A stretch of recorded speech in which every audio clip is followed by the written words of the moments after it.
That evening, Mira insisted we watch the ritual again, this time closer. Against my better judgment, I followed her.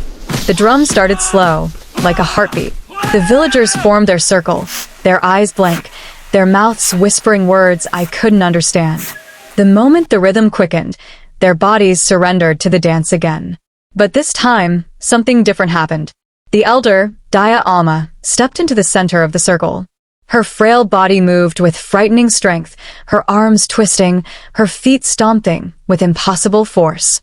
She raised her hands to the sky, and the villagers collapsed around her, trembling like puppets with cut strings.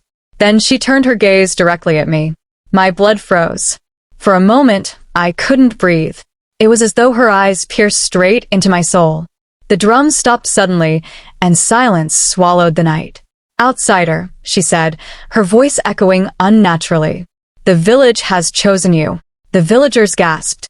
Mira grabbed my hand, but I was rooted to the ground, paralyzed. Daya Alma continued, her tone like a curse. "You will dance with us tomorrow night. If you resist, the spirits will take you anyway." Back in the hut, I broke down. I begged Mira to leave, to find a way out before the next night. But she was torn. Part of her was terrified, but the researcher in her was still hungry for answers. "Anaya, don't you see? If you participate, we can understand the truth behind this ritual. We can uncover why they dance, who these spirits are." "Are you insane?" I screamed. "This isn't research anymore. This is survival." For the first time since we arrived, fear clouded her eyes. But it was too late. We were trapped. That night, I dreamed of the drums. They followed me into my sleep, pounding inside my skull. My body moved against my will in the dream, my feet bleeding, my bones snapping as I danced endlessly in the clearing. I woke up screaming, drenched in sweat, only to hear faint drumming outside, though the ritual wasn't supposed to happen that night. The spirits weren't waiting for the full moon anymore. They were already inside me. Back in the hut, I broke down. I begged Mira to leave, to find a way out before the next night. But she was torn. Part of her was terrified, but the researcher in her was still hungry for answers. "Anaya, don't you see? If you participate, we can understand the truth behind this ritual. We can uncover why they dance, who these spirits are." "Are you insane?" I screamed. "This isn't research anymore. This is survival." For the first time since we arrived, fear clouded her eyes. But it was too late. We were trapped. That night, I dreamt of the drums. They followed me into my sleep, pounding inside my skull. My body moved against my will in the dream, my feet bleeding, my bones snapping as I danced endlessly in the clearing. I woke up screaming, drenched in sweat, only to hear faint drumming outside, though the ritual wasn't supposed to happen that night. The spirits weren't waiting for the full moon anymore. They were already inside me. The third night arrived like a death sentence. The full moon glowed blood red over KKN. The villagers gathered in the clearing again, their faces blank, their bodies trembling with anticipation. Daya Alma stood at the center, waiting for me. "Step forward, outsider," she commanded.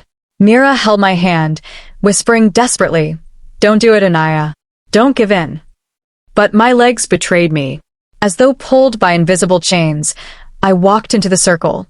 The villagers parted, their eyes wide, their mouths whispering in unison. "Dance, dance, dance." The drums began, louder than ever before. My body jerked violently, my arms flailing, my legs moving in twisted patterns I couldn't control.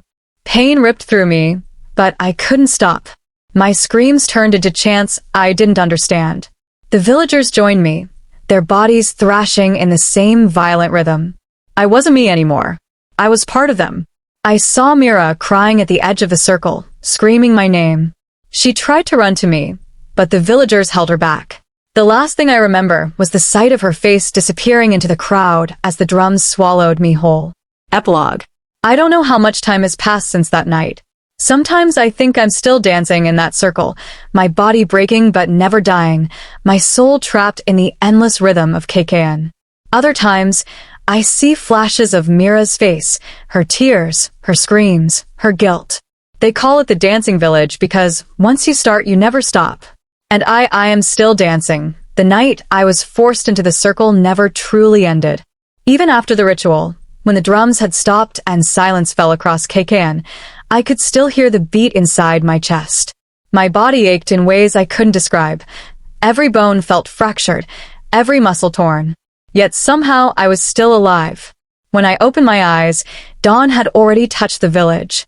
Mira sat beside me, tears streaking her cheeks. "You fainted," she whispered, though her voice was heavy with fear. "They said you were chosen now."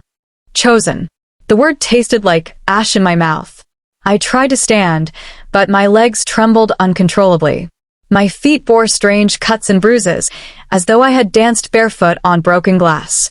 The villagers passed by outside our hut, smiling at me with unsettling reverence, bowing slightly as if I had become something holy. I wasn't holy. I was cursed. The secrets of the pact. That day, Mira managed to convince Daya Alma to explain the origins of the ritual. Perhaps she thought knowledge would help us survive.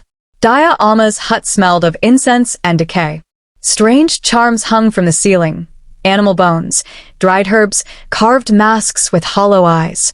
She sat cross-legged on the floor, her wrinkled hands folded neatly on her lap. "It began centuries ago," she said, her voice distant, as if remembering someone else's story. "The people of this land were plagued by famine. Crops withered, rivers dried, children starved. In desperation, our ancestors prayed to the forest spirits, and the spirits answered." Her gaze sharpened, locking onto me. They demanded a pact. Every full moon, the village would dance, surrendering their bodies to the spirits, feeding them with movement, with rhythm, with life. In return, the spirits promised fertile soil, bountiful harvests, and protection from disease. It has worked for generations. "And if someone refuses to dance?" I asked, my throat dry. Her eyes darkened. "Then the spirits take them. Their soul is ripped from their flesh and bound forever in the rhythm. That is why no one dares defy the pact." A chill spread down my spine. Mira scribbled notes furiously, but I couldn't bear to hear more. Over the next day, I noticed my body changing.